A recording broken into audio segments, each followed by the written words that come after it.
to Raghavendra Coaching Institute. Well, ఇక్కడ చూస్తే RPF the previous paper explanation.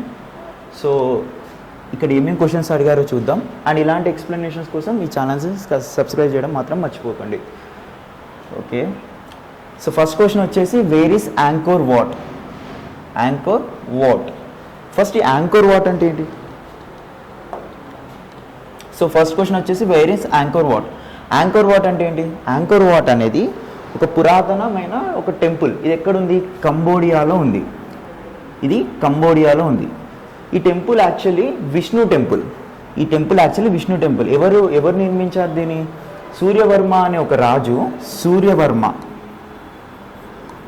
Suryavarman II. ఇతను కేమర్ రాజ్యానికి ఒక ప్రసిద్ధి చెందిన రాజు. కేమర్ రాజ్యం యొక్క రాజు, కంబోడియాని పాలించిన అప్పటి రాజులు కేమర్ రాజ్యానికి రాజు అయిన సూర్యవర్మన్ II అనే వ్యక్తి ఈ యాంకోర్ వాట్ని నిర్మించాడు. కేమర్ రాజ్యానికి రాజు అయిన సూర్యవర్మన్ II అనే వ్యక్తి ఈ యాంకోర్ వాట్ని నిర్మించాడు. యాంకోర్ వాట్ అనేది కంబోడియాలో ఉన్న ఒక విష్ణు టెంపుల్. ఈ కంబోడియాలో ఉన్న విష్ణు టెంపుల్ రాను రాను బుద్ధిస్ట్ టెంపుల్గా మారింది. ఎలా మారింది? బుద్ధిస్ట్ టెంపుల్గా మారింది. దీనికి ఉన్న స్పెషాలిటీ ఏంటిదంటే ఇది వరల్డ్లోనే హిందూ రిలీజియన్కి సంబంధించిన టెంపుల్స్లో అతిపెద్ద హిందూ టెంపుల్గా గిన్నిస్ వరల్డ్ రికార్డులో దీని పేరు అనేది ఎక్కించారు. సో ఇది ఇప్పుడు ఎందుకు న్యూస్లో ఉంది? మనకి ప్రపంచంలో 7 వింతలు ఉంటాయి. ఈ 7 వింతలు అఫీషియల్ 7 వండర్స్. 8th వండర్గా, అన్అఫీషియల్ 8th వండర్గా ఈ టెంపుల్కి ఒక ప్రెస్టీజియస్ 8th వండర్ అవార్డు ఇచ్చారు. 8th వండర్ టైటిల్ ఇచ్చారు అన్అఫీషియల్గా. అఫీషియల్గా కాదు, it's un unofficial. So Angkor Wat అంటే ఏంటిది? విష్ణు టెంపుల్. ఇప్పుడు అది ఎవరి టెంపుల్? Buddhist temple. ఎక్కడుంది? కంబోడియా. ఎవరు నిర్మించారు? సూర్యవర్మన్. ఇతను ఏ రాజ్యానికి రాజు? కేమర్ అనే ఒక రాజ్యానికి. కేమర్ అనే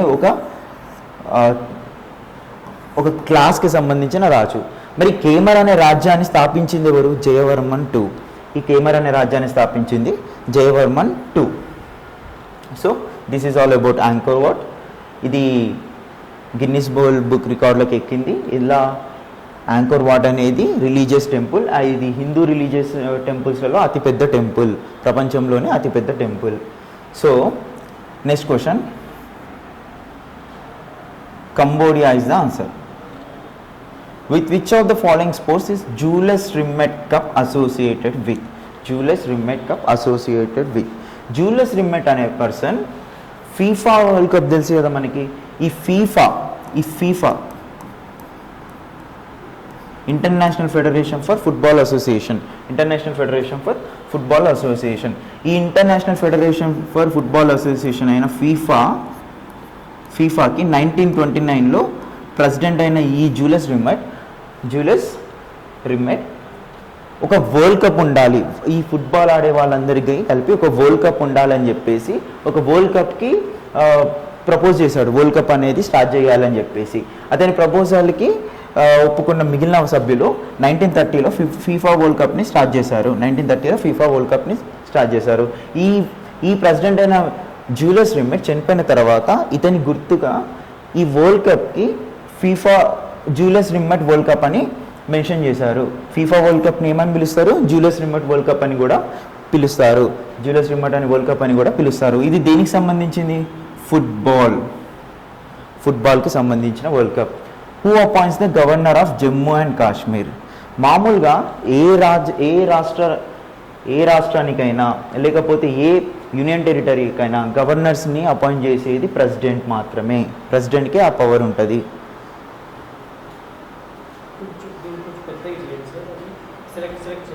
ఏది?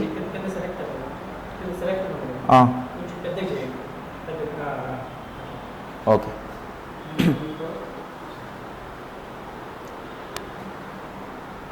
ఓకేనా? ఓకే, సో గవర్నర్కి మాత్రమే ప్రెసిడెంట్కి మాత్రమే గవర్నర్స్ని అపాయింట్ చేసే రైట్స్ ఉంటాయి. సో ఏ ఆర్టికల్ ఆ రైట్ ఇస్తుంది అని అంటే ఆర్టికల్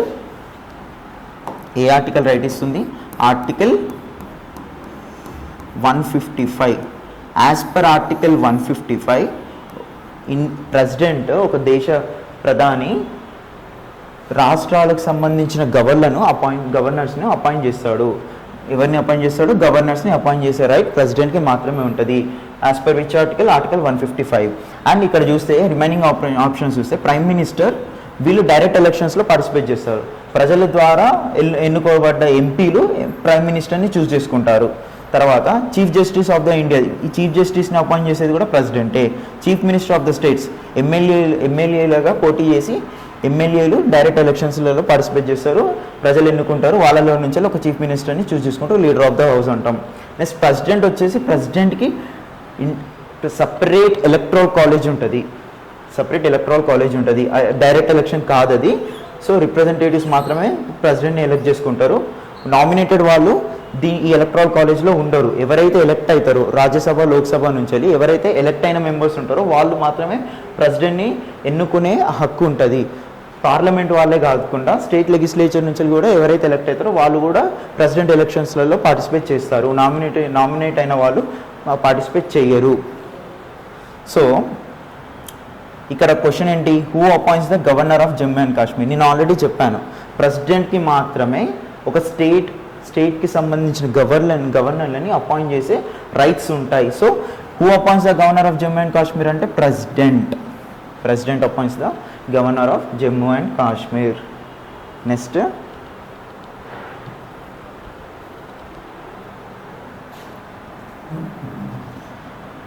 సో నెక్స్ట్ క్వశ్చన్ వచ్చేసి Indian prime minister launched the India post payment banks at the dash in new Delhi in September 2018. Indian prime minister launched the India post payment bank. India post payment bank అనేది September first 2018 సంవత్సరంన Talkatora stadium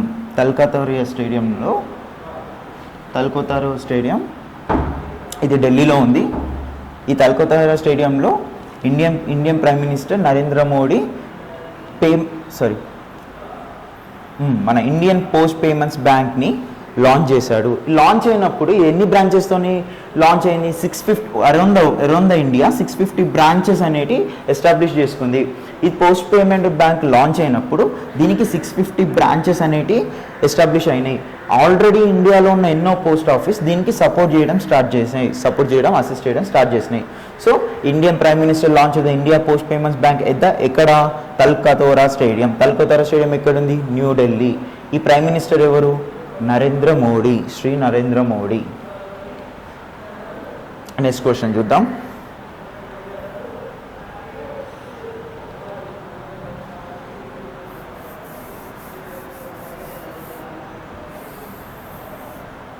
so next question వచ్చేసి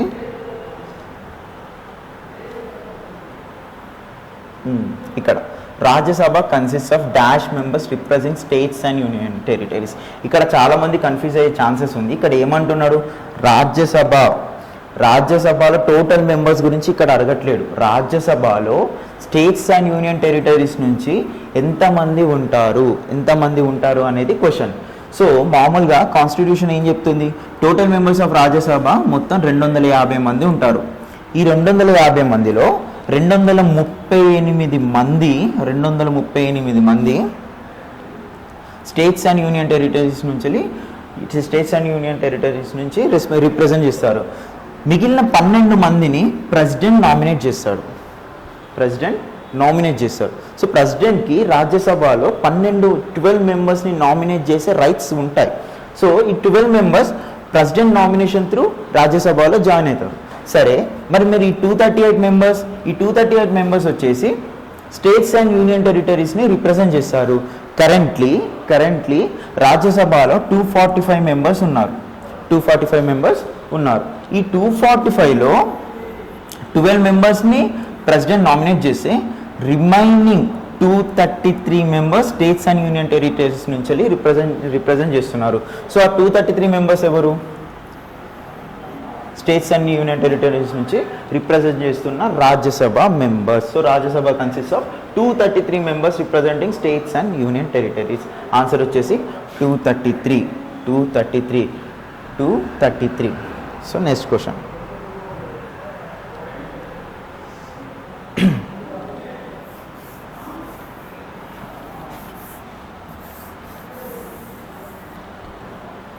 so next question వచ్చేసి who among the following was called as Indian Napoleon. Indian Napoleon అని ఎవరిని అంటాం? Napoleon అని మనం ఎవరిని అంటాం? ఇండియన్ నెపోలియన్ అని మనం సముద్రగుప్తుని అంటాం. ఎవరిని అంటాం? సముద్రగుప్తుని. ఎవరి సముద్రగుప్త? సముద్రగుప్త అంటే గుప్తా డైనస్టీలో ఒక పేరు పొందిన రాజు. గుప్తా డైనస్టీ ఎప్పుడు స్టార్ట్ అయింది? 202nd centuryలో స్టార్ట్ అయింది. ఎవరి ద్వారా స్టార్ట్ అయింది? శ్రీగుప్త. ఫస్ట్ రూలర్ ఎవరు? శ్రీగుప్త. ఈ శ్రీగుప్త అనే వ్యక్తి ఇతను 3rd century, 2nd to 3rd century ఈ గ్యాప్, ఈ టైం లైన్లో ఈ డైనాసిటీని, గుప్తా డైనాసిటీని ఫైన్ చేసిండు. గుప్తా డైనాసిటీని ఫామ్ చేసిండు. సో శ్రీగుప్త అనేవాడు ఫౌండర్. ఇతని లైన్లో, ఇతని తర్వాత రాజులలో వచ్చిన అతి గొప్ప రాజు సముద్రగుప్త.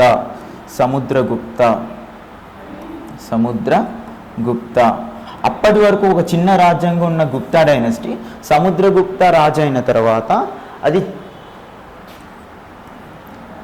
అది చాలా అన్ని డైరెక్షన్స్లలో తన రాజ్యాన్ని స్ప్రెడ్ చేసుకున్నాడు సముద్రగుప్తుడు తన రాజ్యమైన గుప్తా డైనస్టీని వరుస యుద్ధాలతో తన చుట్టూ ఉన్న రాజ్యాలను జయిస్తూ చాలా వరకు తన రాజ్యాన్ని ఎక్స్పాండ్ చేసుకున్నాడు. ఇన్ని యుద్ధాలలో పార్టిసిపేట్ చేసి సముద్రగుప్తుడు గెలిచాడు కాబట్టే ఒక బ్రిటిష్ హిస్టోరియన్ విఎస్ స్మిత్ అనే ఒక బ్రిటిష్ హిస్టోరియన్ సముద్రగుప్తుని నెపోలియన్తో కంపేర్ చేస్తాడు. నెపోలియన్ కూడా ఇంగ్లీష్ పీపుల్లలో ఒక ఫారినర్స్లో చాలా పెద్ద వీరుడు. సో ఈ నెపోలియన్తోని సముద్రగుప్తుని ఎందుకు కంపేర్ చేశాడంటే సముద్రగుప్తుడి వార్ టాక్టిక్స్ అలా ఉంటాయి. వార్ టాక్టిక్స్ని యూజ్ చేస్తూ తన చుట్టూ ఉన్న రాజ్యాలని జయిస్తూ తన రాజ్యాన్ని, ఒక నార్మల్ రాజ్యంగా ఉన్న తన రాజ్యాన్ని ఒక గొప్ప రాజధానిగా, ఒక గొప్ప రాజ్యంగా దీన్ని కన్వర్ట్ చేశాడు. He turned this kingdom into an empire. So సముద్రగుప్తుడు. మనం who among the following was called as the Indian Napoleon అంటే ఇండియన్ నెపోలియన్ ఎవరిని అంటాం? సముద్రగుప్తుని ఇండియన్ నెపోలియన్ అంటాం. సో నెక్స్ట్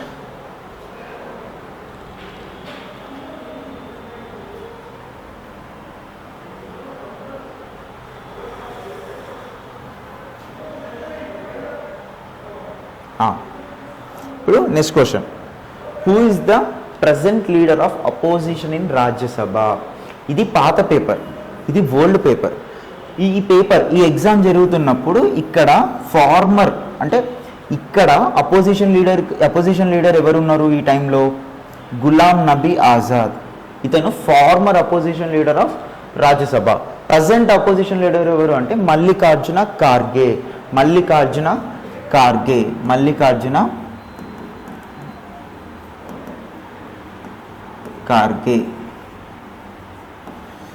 ఇతను గులాం నబీ ఆజాద్ అనే వ్యక్తి జమ్మూ అండ్ కాశ్మీర్కి ఫార్మర్ చీఫ్ మినిస్టర్. తర్వాత 2014 నుంచి 2021 వరకు రాజ్యసభకి అపోజిషన్ లీడర్గా సర్వ్ చేశాడు. గులాం నబీ ఆజాద్ తర్వాత 2021లో మల్లికార్జున ఖార్గే అపోజిషన్ లీడర్గా, రాజ్యసభలో అపోజిషన్ లీడర్గా రెస్పాన్సిబిలిటీస్ తీసుకున్నాడు. ఈ Mallikarjuna Kharge Indian national Congress Indian national కాంగ్రెస్కి president.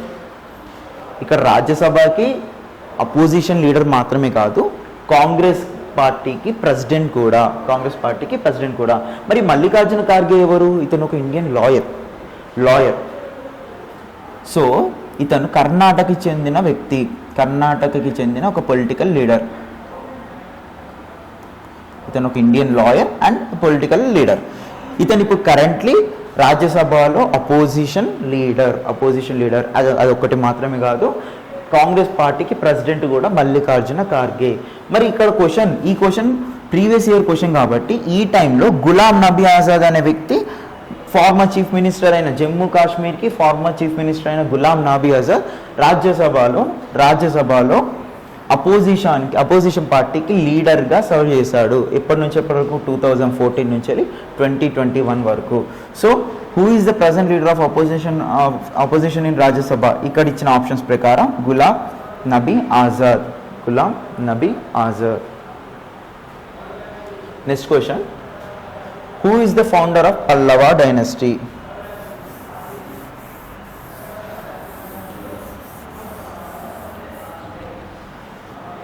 Who is the founder of Pallava dynasty? Simha Vishnu is the founder of Pallava dynasty. Who is the founder of Pallava dynasty? Simha Vishnu. Simha Vishnu is the founder of Pallava dynasty. South India మొత్తంలో 3 రాజ్యాలు చాలా ప్రాముఖ్యమైనవి. ఆ 3 ఏంటి? పల్లవ, పాండ్య, చెర. ఈ పల్లవ, పాండ్య, చెరలో Pallava డైనాసిటీని find చేసింది సింహ విష్ణు. మరి ఈ సింహ విష్ణు పల్లవ డైనాసిటీని అయితే ఫామ్ చేశాడు. మరి క్యాపిటల్ ఎక్కడ? క్యాపిటల్ వచ్చేసి కోచి. ఇతను సింహం గుర్తుగా లయన్ని సింబల్గా ఇతని డైనాసిటీకి పెట్టుకున్నాడు. So who is the founder of Pallava dynasty? Simha Vishnu. ఎప్పుడు ఏ టైంలో? 4th సెంచరీలో ఫైన్ చేసిండు. అండ్ లయన్ని సింబల్గా పెట్టుకున్నాడు. కోచిని రాజధానిగా చేసి రూల్ చేయడం స్టార్ట్ చేసిండు. ఎవరు? సింహ Vishnu. Simha Vishnu is the founder of Pallava dynasty. Next question చూడండి. The 25th Indian state to achieve statehood is? 25th Indian state to achieve statehood is Goa. Goa అనేది 25th Indian స్టేట్గా నిలిచింది. Goa 1961లో Portuguese నుంచి through police action, అంటే వాళ్ళు నెహ్రూ చర్చలు జరిపిన Portuguese వినలేదు. Portuguese తమ ఆక్రమించుకున్న గోవాని, డామన్ డీని వదిలి వెళ్ళడానికి సిద్ధంగా లేరు. అప్పుడు చేసేదేం లేక ఇండియన్ గవర్నమెంట్ ఒక పోలీస్ యాక్షన్ని ఫామ్ చేసింది. ఆ పోలీస్ యాక్షన్ నుంచి త్రూ దట్ పోలీస్ యాక్షన్ ఈ పోర్చుగీస్ వాళ్ళని ఈ ప్రాంతాల నుంచి వెళ్ళి పంపించేసి ప్రాంతాలని ఇండియన్ గవర్నమెంట్ ఆక్యుపై చేసుకొని ఇండియన్ యూనియన్లో కలిపేసింది. సో 1961లో పోర్చుగీస్ వాళ్ళని వెళ్ళగొట్టి పోలీస్ యాక్షన్ త్రూ పోర్చుగీస్ వాళ్ళని రిటర్న్ పంపించేసి వీళ్ళ అండర్లో ఉన్న గోవాని, డామన్ డ్యూని ఆక్యుపై చేసుకుంది ఇండియన్ గవర్నమెంట్. సరే, ఇప్పుడు 1961లో మన చేతికి గోవా అండ్ డామన్ డ్యూ వచ్చినాయి. ఇప్పుడు నెక్స్ట్ ఏం చేయాలి? దీన్ని ఆక్యుపై చేసుకొని ఇండియన్ యూనియన్లో కలిపేసింది. సో 1962లో 12th అమెండ్మెంట్ యాక్ట్ వచ్చింది. 12th అమెండ్మెంట్ యాక్ట్ ప్రకారం గోవాని అండ్ డామన్ డ్యూని యూనియన్ టెరిటరీస్గా ప్రకటించింది. ఇండియన్ గవర్నమెంట్ ఎలా ప్రకటించింది? యూనియన్ టెరిటరీస్గా ప్రకటించింది. తర్వాత 1987లో గోవాకి 25th స్టేట్గా గోవాని ప్రకటించింది ఇండియన్ గవర్నమెంట్. 25th స్టేట్గా గోవాకు ఒక స్టేట్హుడ్ స్టేటస్ని ఇచ్చింది. So the 25th Indian state to achieve statehood ఏంటిది? గోవాలో ఎన్ని డిస్ట్రిక్ట్స్ ఉంటాయి? 2 డిస్ట్రిక్ట్స్ ఉంటాయి ప్రైమరీగా. ఒకటి నార్త్ గోవా, ఇంకొకటి south Goa. Goa capital Panaji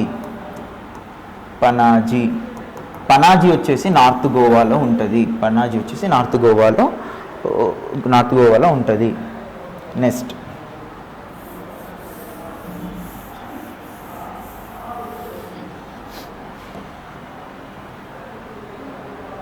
next question.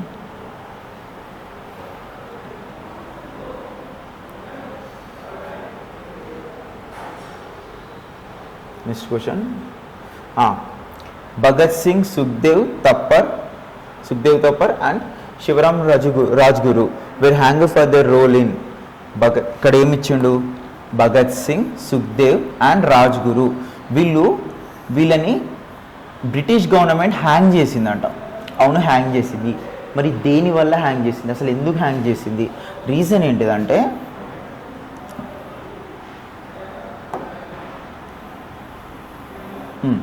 ఇక్కడ భగత్ సింగ్, సుఖ్దేవ్, రాజ్గురు వీళ్ళు హెచ్ఎస్ఆర్ఏ మెంబర్స్. హెచ్ఎస్ఆర్ఏ వచ్చేసి Hindustan socialistic republic association. Hindustan socialistic republic association. వీళ్ళు ఏం చేశారు, మనకి సైమన్ కమిషన్ వచ్చినప్పుడు ఇండియా మొత్తం సైమన్ కమిషన్ని అపోజ్ చేసింది కదా. సైమన్ కమిషన్ని ఇండియా మొత్తం పలు లీడర్లు, చాలా ప్రాముఖ్యం చెందిన లీడర్స్ దేశమంతటా ఎన్నో నినాదాలతోని సైమన్ కమిషన్ని అపోజ్ చేసింది. ఎందుకు అపోజ్ చేసింది? సైమన్ కమిషన్లో మొత్తం 7 సభ్యులలో ఒక్క ఇండియన్ కూడా లేడు. అసలు సైమన్ కమిషన్ ఎందుకు ఫామ్ అయింది? 1919 గవర్నమెంట్ ఇండియా యాక్ట్ దాని మీద ఉన్న ఒక రిపోర్ట్ని, సర్వేని కండక్ట్ చేయడం కోసం, దాని పనితీరు ఎలా ఉంది, ఆ యాక్ట్ పనితీరు ఎలా ఉంది, రూల్స్ ఎలా ఉన్నాయి ఇండియా, సో దాని ఫీడ్బ్యాక్ ఏంటిది అనే ఒక సర్వేని, రిపోర్ట్ని తయారు చేయడం కోసం British government sir John Simon ఇతన్ని హెడ్గా పెట్టి ఒక కమిటీని ఫామ్ చేసింది. సో వాళ్ళని అపోజ్ చేస్తూ ఇండియన్ పార్టీస్ అన్నీ, అంటే కాంగ్రెస్ కావచ్చు, ముస్లిం లీగ్స్ కావచ్చు, లేదా ఇంకేదైనా కమ్యూనిస్ట్ పార్టీలు కావచ్చు, ఇండిపెండెంట్ పార్టీలు ఇంకేమైనా ఉన్నా కూడా అవన్నీ సైమన్ కమిషన్ని యునానిమస్గా అపోజ్ చేసింది. సో సైమన్ కమిషన్ని ఇండియాలో ఉన్న అన్ని పార్టీస్ అపోజ్ చేసింది. ఎన్నో ప్రాంతాలలో సైమన్ కమిషన్కి ఆపోజిట్గా నినాదాలు స్టార్ట్ అయినాయి. అలా నినాదాలు స్టార్ట్ అయినప్పుడు లాహోర్లో, ఇప్పుడు కరెంట్లీ పాకిస్తాన్లో ఉన్న లాహోర్లో ఈ మూమెంట్ని, అంటే సైమన్ కమిషన్కి ఆపోజిట్గా మూమెంట్ని కానీ దీన్ని స్టార్ట్ చేసింది ఎవరు అంటే లాలా లాజ్పత్ రాయ్. సో లాలా లాజ్పత్ రాయ్ స్టార్ట్ చేసిండు. అయితే ఇక్కడ వర్క్ చేస్తున్న ఒక పోలీస్ ఆఫీసర్ వీళ్ళ మీద యాక్షన్ తీసుకోమని ఆర్డర్ చేసినప్పుడు జరిగిన లాఠీ చార్జ్లో లాలా లాజ్పత్ రాయ్ చనిపోతాడు. లాలా లాజ్పత్ రాయ్కి మరణానికి రివెంజ్ తీర్చుకోవడం కోసం, ప్రతీకారం కోసం భగత్ సింగ్, సుఖ్దేవ్, శివరాం రాజ్గురు వీళ్ళు ముగ్గురు ఏం చేస్తారంటే ఆ పర్టికులర్ పోలీస్ ఆఫీసర్కి హెడ్ అయిన స్కాట్ని చంపడానికి ప్లాన్ చేస్తారు ఇక్కడ లాహోర్లో.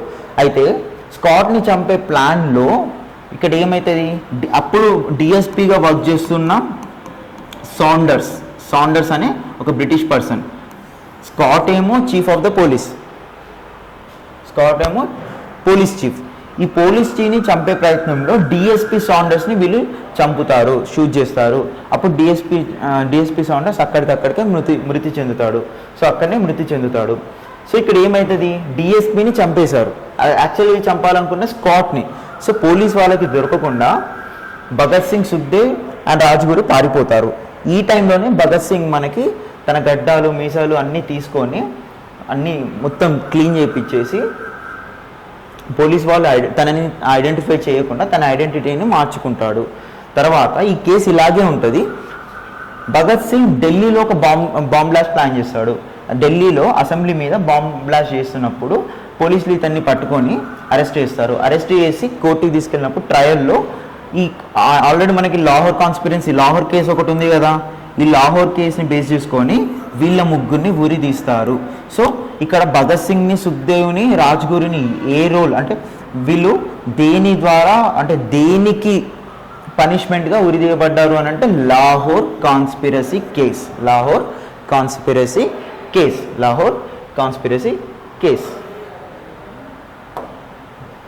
సో ఇక్కడ నెక్స్ట్ క్వశ్చన్ చూడండి. Which of the following articles of Indian constitution deals with election of vice president వచ్చేసి ఆర్టికల్ 66 చెప్తుంది ప్రొసీజర్. ఆర్టికల్ 66 చెప్తుంది. ఏమంటుంది ఆర్టికల్ 66 అంటే వైస్ ప్రెసిడెంట్ని ఎన్నుకోవడానికి పార్లమెంట్లో ఉన్న ఎలక్టెడ్ అండ్ నామినేటెడ్ మెంబర్స్ ఇద్దరూ పార్టిసిపేట్ చేయొచ్చు అంటది. వైస్ ప్రెసిడెంట్ని ఎన్నుకోవడానికి పార్లమెంట్లో ఉన్న ఎలక్టెడ్ అండ్ నామినేటెడ్ పర్సన్స్, అక్కడ మనకి ప్రెసిడెంట్ని ఇంతకుముందు ఏం చెప్పిన ప్రెసిడెంట్ని ఎలక్ట్ చేసుకోవడానికి ఓన్లీ ఎలక్టెడ్ మెంబర్స్ మాత్రమే ఎలక్టరల్ కాలేజ్ కిందికి వస్తారు, నామినేట్ అయిన వాళ్ళు రారు. కానీ వైస్ ప్రెసిడెంట్ విషయంలో మాత్రం ఇటు నామినేటెడ్ వాళ్ళు వస్తారు, ఎలక్ట్ అయిన వాళ్ళు కూడా వస్తారు. స్టేట్స్ రావు, మళ్ళీ ఓన్లీ పార్లమెంట్ వాళ్ళే ఎన్నుకుంటారు. సో ఇది డైరెక్ట్ ఎలక్షన్ కాదు, ఇది indirect election. So article 66 deal చేస్తుంది వైస్ ప్రెసిడెంట్ని ఎన్నుకోవడానికి. సో ఆన్సర్ వచ్చేసి article 66. Next which of the following elements is least likely to be found in commercial fertilizers. జనరల్గా ఫెర్టిలైజర్స్ అంటే ఏంటి? ప్లాంట్ ప్రొడక్షన్ అంటే క్రాప్ ప్రొడక్షన్ని ఎన్హాన్స్ చేసేటి, అంటే వాటి పనితీరుని పెంచేటిది.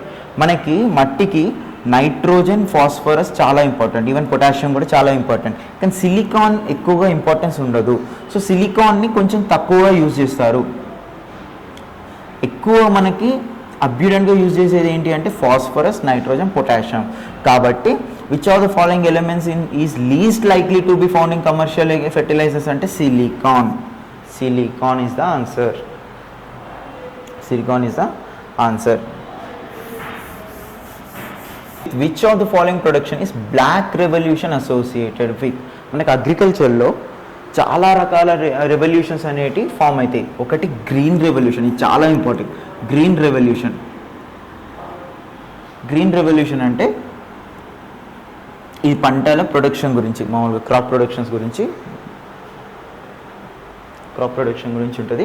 సో ఇలాంటి రెవల్యూషన్స్ అనేవి చాలా ఫామ్ అవుతాయి. ఈవెన్ పింక్ రెవల్యూషన్ అంటే ప్రాన్స్ ప్రొడక్షన్ గురించి, ప్రాన్స్ ప్రొడక్షన్ గురించి. నెక్స్ట్ ఓకే, బ్లాక్ రెవల్యూషన్ అంటే ఇక్కడ క్రూడ్ ఆయిల్ ప్రొడక్షన్. మనకి బ్లాక్ రెవల్యూషన్ దేంతో అసోసియేట్ అయితే క్రూడ్ ఆయిల్ ప్రొడక్షన్. జనరల్గా మనకి యూఎస్ఏలో కానీ యూకేలో కానీ ఇక్కడ క్రూడ్ ఆయిల్స్లలో ఎక్కువగా ఇథనాల్ని బ్లెండ్ చేసేవారు. ఎందుకు? ఇథనాల్ని బ్లెండ్ చేసి యూజ్ చేయడం వల్ల పొల్యూటన్స్ అనేవి తగ్గుతాయి. దీని ద్వారా ఎయిర్ పొల్యూషన్ కూడా తగ్గిపోద్ది, కొంతవరకు తగ్గిపోద్ది. అలాగే మనకి అండ్ కంప్లీట్గా క్రూడ్ ఆయిల్ మీద డిపెండ్ అవ్వకుండా కొంచెం డిపెండెన్సీ తగ్గుద్ది. దాని ద్వారా ఇథనాల్ని బ్లెండ్ చేసి క్రూడ్ ఆయిల్స్లలో యూజ్ చేసేవారు. ఇదే ప్రక్రియని ఇండియాలో కూడా ఇంట్రడ్యూస్ చేశారు బ్లాక్ రెవల్యూషన్ పేరుతోని. ఇథనాల్ని క్రూడ్ ఆయిల్లో పెట్రోలియంలో, మేజర్గా పెట్రోల్లో బ్లెండ్ చేసి యూజ్ చేసేవారు. పెట్రోల్లో ఈవెన్ మనం ఇప్పుడు వెహికల్స్లో పోయించుకుంటున్న పెట్రోల్లో కూడా ఇథనాల్ అనేది ఉంటుంది. ఇప్పుడు ప్రజెంట్లీ ఇండియన్ గవర్నమెంట్ ఎలా చూస్తుందంటే పెట్రోల్ని 100% ఇథనాల్గా కన్వర్ట్ చేయడానికి, అంటే రిప్లేస్ చేయడానికి 100% ఇథనాల్ని పెట్రోల్కి రిప్లేస్ చేయడానికి ప్రయత్నాలు జరుగుతున్నాయి. సో ఇక్కడ బ్లాక్ రెవల్యూషన్ దేనితోనే అసోసియేట్ అవుతుంది? Crude oil production. Next, former Asian games champion Ganpatrao Andalkar was associated with. Ganpatrao Andalkar అనే వ్యక్తి రెజ్లింగ్లో ఛాంపియన్, రెజ్లర్. అతను ఒక ప్రొఫెషనల్ రెజ్లర్. ఇతను 1935లో ఇండియాలో పుట్టాడు. ఇతను 1964లో ఒలింపిక్స్ ఆడాడు. ఇతని పర్ఫార్మెన్స్కి మెచ్చి ఇండియన్ గవర్నమెంట్ ఆ 1964లోనే అర్జున అవార్డు ఇస్తుంది. సో అర్జున అవార్డు గెలిచిన వాళ్ళల్లో గన్పాట్రో అందాల్కర్ కూడా ఒక అతను. ఇతను ప్రొఫెషనల్ రెజ్లర్. Professional wrestler.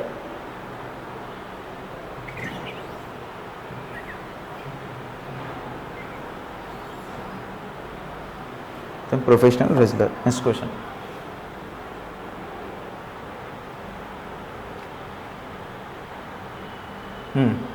ఇక్కడ చూడండి, with which religion is the Dilwara temple associated? భీమావన్ అనే రాజు ఈ దిల్వారా టెంపుల్ని కన్స్ట్రక్ట్ చేస్తాడు. ఇప్పుడు ఈ దిల్వారా టెంపుల్ ఎక్కడుంది? ఈ దిల్వారా టెంపుల్ రాజస్థాన్లో ఉంది. రాజస్థాన్ దగ్గరలో ఉంది. రాజస్థాన్లో ఎక్కడ? మౌంట్ అబూకి దగ్గరలో ఉంది.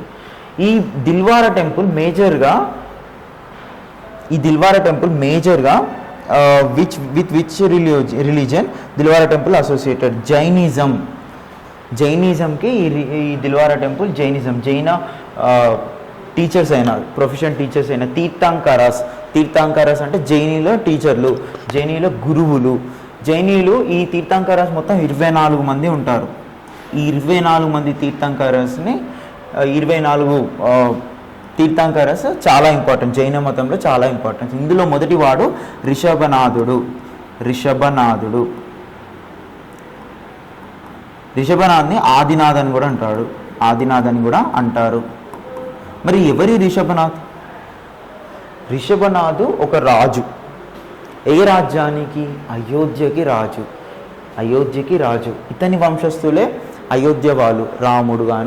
రాముడు ఇతని వంశస్థులని ఒక ప్రచారం ఉంది. ఈ రిషభనాథ్ ఎవరు? అయోధ్యకి రాజు. అయితే తన రాజ్యాన్ని పరిపాలించేటప్పుడు ఇంద్రుడు తన దగ్గరున్న డాన్సర్స్లు, దేవకన్యలు అంటాం కదా, వాళ్ళలో ఒక ఆమెని, నిలంజన అనే ఒక స్త్రీని, ఒక డాన్సర్ని రిషభనాథుడికి ఇస్తాడు. రిషభనాథుడు తన కోర్ట్ రూమ్ ఉంటుంది కదా, తన కోర్ట్ రూమ్లో నిలంజన పర్ఫామ్ చేస్తూ ఒకరోజు చనిపోతుంది. డాన్స్ పర్ఫామ్ చేస్తూ రిషభనాథుడి కోర్ట్ రూమ్లో, దర్బార్లో చనిపోతుంది. చనిపోయినప్పుడు ఈ నిలంజన చావుని రిషభనాథుడిని ఎక్కువగా మారుస్తుంది అన్నట్టు. నిలంజన చావు దగ్గర నుంచి చూడడం వల్ల ఈ రిషభనాథుడు ఈ లైఫ్ మీద అంటే రినౌన్సేషన్ ప్రకటిస్తాడు. అంటే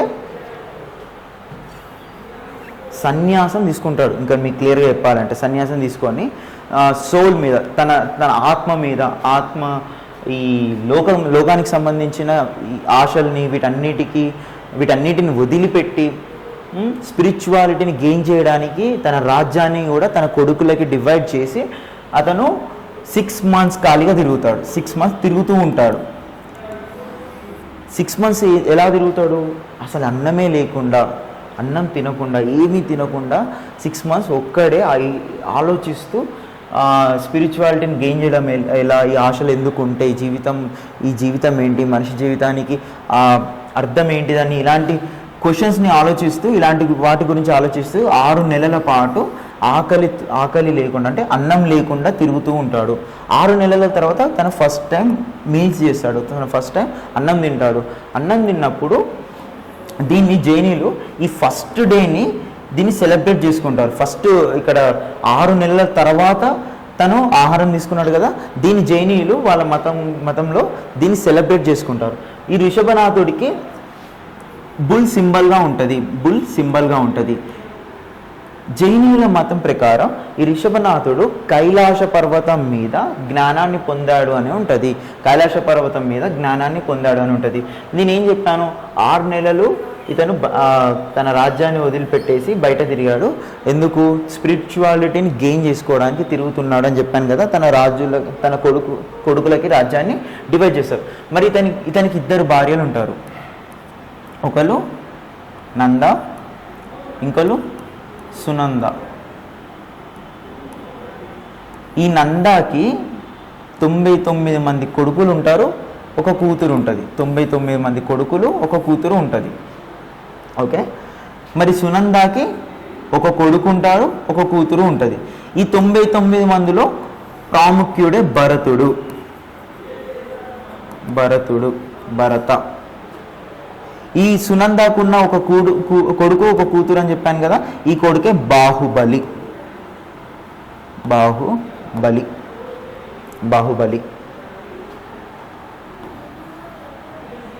భరతుడు బాహుబలి కూడా తన రాజ్యాన్ని వదిలిపెట్టేసి జైన మతాన్ని ఫాలో అయ్యి సుల్లేఖన వ్రతం చేస్తూ కర్ణాటకలో సుల్లేఖన వ్రతం అంటే నిలబడి ఆహారం ఏమి తీసుకోకుండా చనిపోయేంత వరకు నిలబడి దీక్ష చేయడం. సో అతను కర్ణాటకలోని ఇతనికి ఒక టెంపుల్ ఉంది ఇక్కడ కర్ణాటకలో ఉంది. ఈ టెంపుల్ పేరేంటి? గోమటేశ్వర టెంపుల్. అంటే బాహుబలికి ఇంకొక పేరు గోమటేశ్వరుడు. ఇతని పేరు మీద కర్ణాటకలో ఒక టెంపుల్ ఉంది, అదే గోమటేశ్వర టెంపుల్. ఇది మొత్తం రిషభనాథుడి గురించి. ఈ రిషభనాథుడు కానీ తర్వాత వచ్చిన వర్ధమాన మహావీరుడు, ఇతని గురించి మీకు అందరికీ తెలిసే ఉంటాయి. వర్ధమాన Mahavir 24th Tirthankara, last Tirthankara Vardhamana Mahavira. So Neminatha, Prashabhanatha and Rishabhanatha. Neminatha, Prashabhanatha, Rishabhanatha, Vardhamana Mahavira. ఈ నలుగురిని ఈ దిల్వారా టెంపుల్లో ఈ నలుగురి ఐడల్స్ ఉంటే ఈ నలుగురిని వీళ్ళు ఇక్కడ జైనీయులు ప్రార్థన చేస్తాడు. ఈ నలుగురి గురించి ఈ నలుగురిని వీళ్ళు పూజిస్తారు. ఇక్కడ వీళ్ళ టెంపుల్సే ఈ దిల్వారా టెంపుల్లో ఉంటాయి. ఈ దిల్వారా టెంపుల్ ఏ మతానికి సంబంధించింది? జైనిజం. ఈ దిల్వారా టెంపుల్ ఏ మతానికి సంబంధించింది అంటే జైనిజం. వచ్చేసి ఇక్కడ ఉంది, what is the principle on which rocket works. Rocket ఏ ప్రిన్సిపల్ మీద పనిచేస్తుంది? రాకెట్ వచ్చేసి కన్జర్వేషన్ ఆఫ్ మూమెంట్ అనే ప్రిన్సిపల్ మీద వర్క్ చేస్తుంది. కన్జర్వేషన్ ఆఫ్ మూమెంటం అనే ప్రిన్సిపల్ మీద రాకెట్ వర్క్ చేస్తుంది. అండ్ ఇక్కడ రాకెట్ వర్కింగ్లో ఇంకొకటి కూడా యాడ్ అవుతుంది, అదే Newton's third law, action and reaction కూడా రాకెట్ వర్కింగ్లో యాడ్ అవుతుంది. అండ్ న్యూటన్స్ లాస్ని యూజ్ చేసుకుంటారు కన్జర్వేషన్ ఆఫ్ మూమెంటం అంటే. సో ఇక రాకెట్ ఏ ప్రిన్సిపల్ మీద వర్క్ చేస్తుంది అంటే conservation of momentum. So next question, which of the following countries won the FIFA World Cup 2018? FIFA World Cup 2018. FIFA World Cup ఎప్పుడు start అయిందని చెప్పిన 1930. ఇంతకుముందు మనకి ఒక జూలియస్ రిమ్మట్ ఇతను ఫుట్బాల్కి వరల్డ్ వైడ్గా ఒక ఏమంటాం వరల్డ్ కప్ కండక్ట్ చేయాలని చెప్పేసి ప్రపోజ్ చేసిండని చెప్పాను కదా. ఆ వరల్డ్ కప్ పేరు FIFA వరల్డ్ కప్ అని చెప్పాను కదా. సో ఈ FIFA వరల్డ్ కప్ని జూలియస్ రిమ్మట్ వరల్డ్ కప్ అని కూడా అంటారని చెప్పాం అని డిస్కస్ చేశాం కదా ఫుట్బాల్కి రిలేటెడ్. సో ఈ FIFA వరల్డ్ కప్ అంటే FIFA కండక్ట్ చేసే వరల్డ్ కప్స్లో 21st world కప్ని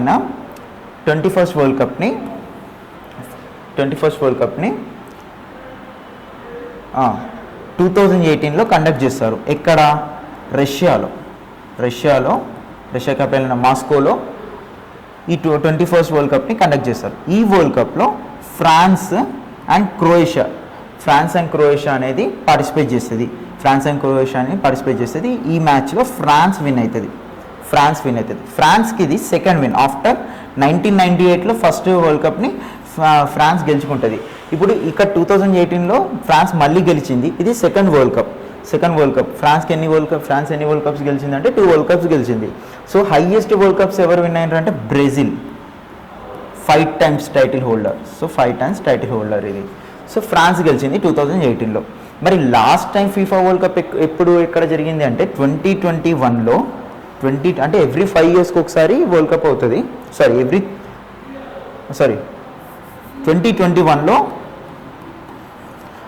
2021లో first time Muslims కంట్రీస్లో, అరబ్ కంట్రీస్లలో ఈ వరల్డ్ కప్ అనేది జరిగింది. ఈ 2021లో ఎవరు గెలిచారు? ఫ్రాన్స్తోని అర్జెంటీనా కాంటెస్ట్ చేసినప్పుడు అర్జెంటీనా విన్ అవుతుంది. ఇప్పుడు నెక్స్ట్ అప్కమింగ్ వరల్డ్ కప్ ఎప్పుడు ఉంది? 2026. ఎక్కడ? అప్కమింగ్ వరల్డ్ కప్ వచ్చేసి FIFA అది 2026లో జరగబోతుంది. ఎక్కడ? యునైటెడ్ నేషన్స్లో, యుఎస్లో, కెనడాలో, మెక్సికోలో జరగబోతుంది. ఇది నెక్స్ట్ వెన్యూ 2026 వరల్డ్ కప్కి, FIFA వరల్డ్ కప్కి. సో ఇక్కడ FIFA వరల్డ్ కప్ 2018 ఎవరు గెలిచిండ్రంటే ఫ్రాన్స్. ఎవరి మీద? క్రొయేషియా మీద ఫ్రాన్స్ ఈ టైటిల్ గెలుస్తుంది. వరల్డ్ కప్ విన్ అవుతుంది. ఎప్పుడు? 2018.